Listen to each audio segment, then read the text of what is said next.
Hey guys, how's it going? Octopus here. Welcome back to Union Cross. I'm going to be talking about the trait metals that are currently in the shop right now. A couple of things that we did last night over on stream. I did a surprise stream. It was supposed to be my day off, but I decided to stream Union Cross, and we did last minute polls on Ventus, and we got some really cool surprise ticket polls along the way, and I did all my traits during that. I will be showing clips of that during this video, but if you ever want to join the live streams, I do stream over at twitch.tv/SmellyOctopus, where I'm streaming Union Cross, Opera Omnia, any game that I'm into at the moment, and a bunch of playthroughs, including right now we're playing Final Fantasy 15. But we're here to talk about the new Moogle shop, and I think it's gonna be kind of like a continuing trend where they might bring out more medals for the point banner, because the point banner, the biggest concern right now is that the point banner doesn't release any traits with it. So you can sell all your medals, pull for amazing medals, Sephiroth, Elsa, Rage Form Sora, whatever it comes out, the new tier 10 medals. The problem is you don't have traits in the end. Well, this looks like this might fix the problem. And when I say problem, it's not really a problem. I've mentioned this in my previous videos where Axel right now. Let's just take Axel as an example. Our 5 mercy pulls, and it costs us 15,000 jewels. You'll get 10 VIP coins and 1 trait along the way. So by the time you're done pulling, if you have bad luck and you have to pull all 5 times, you spent 15,000 jewels and you have 10 traits. Now you go roll those 10 traits and you get nothing out of it. No negative 60 ground, no aerial, and no extra attack, but you got plus 1,000s. You're missing the key ingredients to making a medal really good.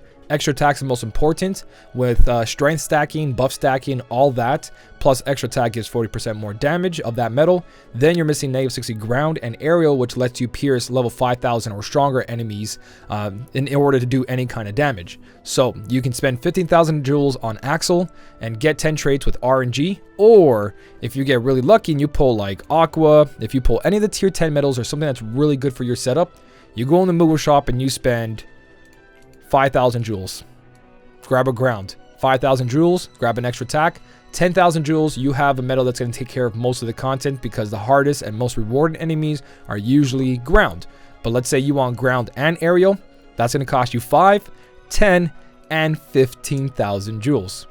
What was Axel? Axel was a 5 mercy pull. He cost you 15,000 jewels, 10 chances at RNG traits, and if not, you spend 1,000 jewels more for each trait, so he can cost you 15,000 jewels and upwards to be a working medal, or any medal in the future that comes out as a 5 mercy pull.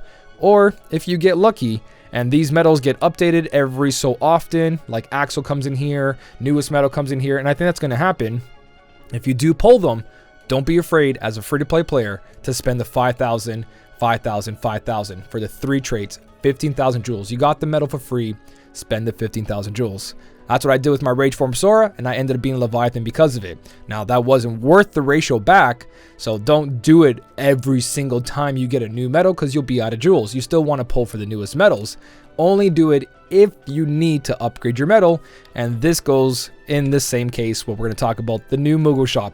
It's going to have 15 jewels for 15 traits for 800 jewels. It's a great price, but if you have to like spend 15, 30, 45 traits to try to get a trait on something, you're going to start spending some jewels. 8, 16, 2,400. And if you do that for all the medals that you have, you're going to go broke real fast, and you're not going to be pulling for any new medals that come out.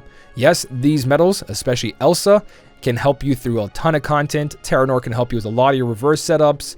You know what I mean? Like, these are powerful medals. Axel's a powerful medal, but that's not going to be the case all the time when it comes to trait medals. Trait medals, trading every medal in the game is just near impossible unless you're super lucky. So if I try to trade all my Axels, all of my Ultimate Form Soras, all of my tier 10 medals, even though I don't use them, I would go broke. Medals that I don't trait are PvP medals. You see Leon over here. I'm not going to go trading them. I'm not going to go out of my way to trade them unless I really care about PvP, but PvP doesn't have the rewards that PvE content has. Same thing with Cloud down here. You know what I mean? If I try to like trade every single medal, then I would go broke. These are medals I didn't want to trade. Was right here, here, here, here, and here. And then extra Sykes, I'm not doing that because I do have Sephiroth. You got to remember that you can only hold so many medals on a Keyblade. There is PvP, which you can make 3 Keyblade setups, but do not work around that. So, Sleeping Lion, that's my current setup for rating. Here's my current setup for PvE content, and I might be considering not pulling for Axel because I got lucky with the single ticket pull banner, and I got Chain of Memory Soras. I got 2 of them, to be exact. Well, no, I got more than 2, but I only traded 2. That's another tip I want to tell you guys. I do have 1, 2, 3, 4, but I only want to trade 2 because I had other metals that would replace their slots. So you've got to consider that you don't have to trade every single metal. Only the ones that are going to fit on your Keyblade setups and are the best ones. Do not trade anything below it because you're not going to put it on the Keyblade setup, especially when it comes to multicolor Keyblades. So as long as you have the slots covered already and you're passing the content, there's no point to train a metal. Even if you get a really powerful metal in a single pull banner, the point banner. So let's say you did pull something you really wanted for a long time, but you're passing content. You don't have to jump the gun and spend that 5, 10, 15 like I told you down here until you need to, because this Moogle shop might show up, and this is a cheaper way of doing it. So I would be careful with that advice I gave you in the beginning. It's up to you and how much you need it.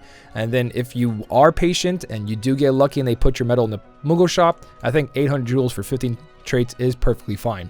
I bought a couple of these. I bought a couple of these just because my PvE setups are done. So I'm kind of tingling in PvP a little bit. And I even did a little bit of raiding setup as well. Now, I don't recommend that. I recommend that you work on your PvE setup and your raiding setup, then PvP. The reason I say raiding, because every 50 levels after 300, you will get 5,000 jewels. So when I hit 500, I'm going to have an avatar board that's going to say, hey, here's 5,000 jewels. And if I can filter this properly and go to complete, I don't know if there's a faster way of doing that, but you'll get an avatar board that's all purpled. Yeah, this is all the avatars from all this time, but you'll get an avatar board that says, here's 5,000 jewels. So rating is really good. Not only for that, here you go, level 350, level 400, level 450. That's 15,000 jewels just for playing the game and rating. And every time you do level up, you guys already know that your character for its levels get a boost, especially your Keyblade as well too. So rating and leveling up your Keyblades is another way to make yourself stronger. So work on PvE content, work on rating, and then PvP is good once in a while for extra gems, 1,000 jewels every week whenever they plan to do that. So you got to space out what traits you need for where. So personally, since I'm in a really good place with 2 of my Keyblades, Sleeping Lion and my counterpoints, that means I can cover both power enemies and magic enemies. And if I do have to face a speed enemy, I can just go speed on top of speed. It's neutral damage. It's not super weak. It's not as strong as power versus speed, but trying to work on 3 Keyblades with all perfectly traded metals, you have to be like a long-time player that saved a bunch of jewels, or a person that buys jewels every so often or enough to do what they want whenever they want. So my advice is work on that PvE so you can pass the PvE content, aka everything in the event tab. Coliseum would be nice, but that just comes with working on PvE, your event tab. Then go work on your rating setup. Like when I say rating setup, whatever loose metals you have that are not as strong as your other metals, but they're still good, like Ultimate Form Sora, make them to a rating metal. That's what I currently got on my setup. So, Elsa, I do say go for this one. This is 100%. Get her perfectly traded. If you have 3 Elsas, make all 3 of them perfectly traded, throw in the counterpoint, and you use the new Aqua, and you'll have a setup that's going to last you a long time. This guy right here, Second Form Sora, he's alright. He's not weak by all means, but work on the Elsas. If you don't have an Elsa, I would still grab it. This goes for any of these metals here. Elsa is one of those metals I would buy 800 jewels and keep 15 traits until I get lucky somewhere in the future and I pull her out of the point banner or whatever other banner she's available in. So keep 800 jewels, keep 15 traits for her in the corner, or if you're feeling like you don't have good luck, you can go 30, but I would just do 15. It's good enough. At least you tried, right? Metals like him, I wouldn't do that for. Even though he's got a good cast and a good supernova, you know the game's getting better and better and better. Supernovas are hitting 5,000, 6,000 and higher, so be ready for that. Don't go too crazy, but 2 turn buffs, that works out. Terra Nort, he's a really good reverse buffy metal. If you guys want to, yes, I would buy the traits for him and trade him up. When I say this doesn't mean like go ahead and skip this. If you don't have Elsa or any other magic metals, but you do have Second Form Sora, go for Second Form Sora. Put a -60 ground, extra attack on there. You don't have to chase plus 1,000s. Not as important as they used to be. Just get your Keyblade levels high and stack those strength buffs from these kind of metals. So I'm just giving the value to the most important metals, but this still works in a PvE setup big time. It's in my PvE setup. I'm telling you that it's not as important as the other ones, but I do use it because I have nothing else. So remember that. I don't have extra attack on him, And that's because he doesn't ignore counters and he's kind of risky, but I do have traits for him whenever I do need to put extra attack on him. But you can see my setup clearly has what I need.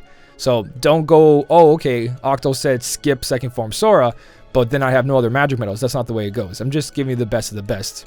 So Terranort, really, really good. Elsa, really, really good. Second form, really good. But Elsa's only one I would keep traits in stock for because she's really good further than these two. So then we got Dark Riku over here, which is just PvP. I wouldn't work on your PvP setup unless you're comfortable everywhere else and you've got a lot of jewels ready because Anniversary is coming up. That's a little tip as well too. Safer Anniversary is probably more important. Well, at least we hope so. But PvP, if not, just don't worry about it. You know what I mean? That Leviathan quest said, hey, use reverse metals to beat it, but it didn't really give us a huge amount of jewels or rewards in the end unless everybody's very, very active with all their setups and you're relying on other people. It's kind of hard for rewards like that. So don't go out of your way to make reverse setups and uprate setups and all that. Just work on the setups that you currently have for metals that you really like. Now, Chain of Memory Sora, I had 4 copies and they are really, really good. So I did go out of my way to fully trait this, but this was one of those metals that are also like, it's there, it's really good, it's not a 2-turn buffer, so you don't have to stock up on the side, but if you do get it, it is very powerful. Ultimate Form Sora is something I would not stock up to the side, and I probably wouldn't go out of my way to trait anymore because he is on the lower end compared to other speed metals, but again, it all depends on what you have, not just what I say. So that's my speed setup. This is my rating setup. I made him a rating medal instead. Here's a little sneak preview. So I did make him a rating medal, even though he had 2,000 strength stacked. I took away his -60 grounds aerial because my Chain of Memory Soras replaced him in PvE content along with Rage Form Sora. So for me personally, I wouldn't invest too much in a medal like that unless it's the only thing you got and it's helping you pass content. I would rather spend that 800, 1600, whatever it's going to cost you to chase traits and go for the better speed medal. Right over here. This, I would buy traits and keep it in stock just in case you get lucky in the future. It comes back for cheaper, or, well, if it comes back, it's going to come back with traits, so that's not a good thing. But if you get in the points banner or lucky off some other banner and he currently doesn't have traits, you don't want to go spending that 5,000 when you can spend 1,000 ahead of time and then get those 10 traits in stock. Don't go overstocking. 10 traits is perfectly fine. Even if your RNG is bad, at least you tried, you know what I mean? Because you still need to save up jewels for new medals that come out, just in case of big power creeps. So personally, out of that Moogle shop, Elsa and Axel, sorry, Axel doesn't count, he's part of a banner. Elsa is the biggest one I would stock up for. Another one I would stock up for is Chain of Memories, and when I say stock up, I don't mean like keep extra to the side, just actually trait those medals. Terranort's a really good reverse medal, but you only use reverse once in a while, and Second Form Sora is pretty close to all that because he is pretty strong still for being one of the older medals. I believe he is a tier 10. He's got 17.80 compared to Elsa's 18.60 in 2-turn buffs, you know what I mean? But it all depends on your whole setup and everything. I do like this. I like that we do have a point banner where we can sell whenever we pull, get lucky, and then go to the Moogle shop and spend the jewels. So if this happens like every week where they rotate traits, then you don't have to stock up and you just have to wait till it comes back. Unless you really are confident that's what you want, then you put a little stock there. But hopefully they do this every week, so you don't have to like try to manage your jewels so much by going, yeah, I want this and I want to use this later if I pull it, so I'm going to spend 800 jewels. It's kind of hard to tell you to do that and not do that. It's one of those gut feelings you got to have, like, if I get Elsa, I want to have traits for her.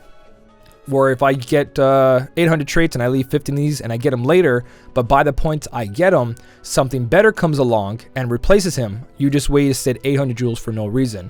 So don't go so heavy on the keeping jewels and traits to the side for trait medals. That's pretty much it though. That's all I really want to talk about, the traits and the new trade shop and all that. And if it happens more often, because it does really complement this banner down here, and it complements any other medals you get off banner that you have no traits for. It's nice to see that, but that's just the two ways of looking at it. You can trait something, or you can ignore it, or you can save up traits. It all depends what you currently have. Try to test your limits. Best way to do it is usually just go through your tier 10s first.